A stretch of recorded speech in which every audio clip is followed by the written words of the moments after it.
Ready? Go!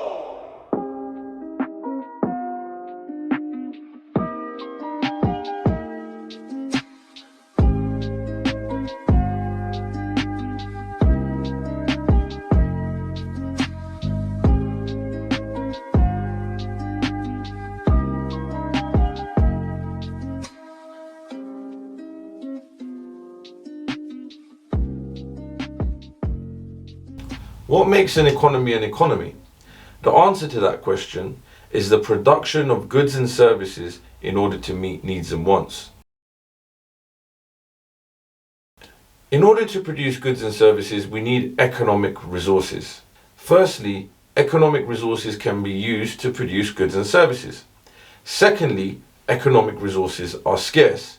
For example, wood is an economic resource because it can be used to produce furniture, for example, and wood is also scarce. Economic resources can be categorized into the 4 factors of production. The 4 factors of production are labor, land, capital, and enterprise. We will look at each of these factors of production in a bit more detail in the remainder of this lesson. The first factor of production is capital. Capital can be understood as physical equipment or machinery that can be used to produce goods and services. For example, the robots used on the BMW assembly line are examples of capital, machinery that can be used to produce cars. There are other types of capital, for example, human capital, intellectual capital, financial capital, but at this stage you don't need to know much about them. We'll be looking at those a bit later on in the course. The reward for capital is interest. Enterprise is the act of combining and organizing the factors of production and taking a risk in order to produce goods and services. For example, Bill Gates is an entrepreneur. He took the risk of leaving college and he organized the factors of production necessary to begin producing computers. He was rewarded for the act of enterprise through profit. The next factor of production is land. Land refers to natural resources that are used in order to produce goods and services.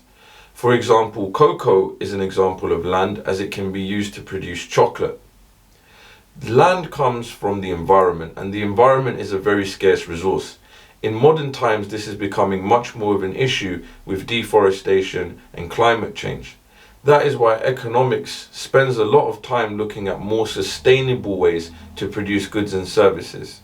The reward for land is rent. The final factor of production is labor. Labor is the physical human activity involved in the production of goods and services. For example, the workers in an Apple assembly line assembling phones are providing Apple with labor. The reward for providing labor is wages. Because resources are scarce, we need to make choices about how to use them. Let's say, for example, I have a limited amount of wood. I can either use this wood to produce a table or a chair. If I use the wood to produce the table, I can't produce the chair, and vice versa. Because resources are scarce, they are said to have opportunity costs in production. Opportunity cost is the next best alternative foregone when making a choice. In this case, if I choose to produce the table, the opportunity cost of doing so would be the chair, which was the next best alternative. It is not just economic resources that have opportunity costs. Your time has an opportunity cost as well. For example, you are choosing to spend your time right now watching this video and learning economics.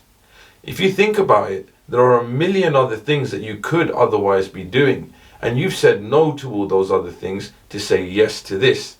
Therefore, the opportunity cost of watching this video is a million other things that you could be doing. Therefore, you might as well make the most of your time and learn this stuff. The opposite of an economic resource is a free good. A free good is unlimited in supply and therefore has no opportunity cost when being used to produce goods and services. An example of this would be air. If I use more air to blow up a balloon, for example, it doesn't mean that I have less air to blow up a car tire. This is because air is unlimited in supply and is therefore considered to be a free good.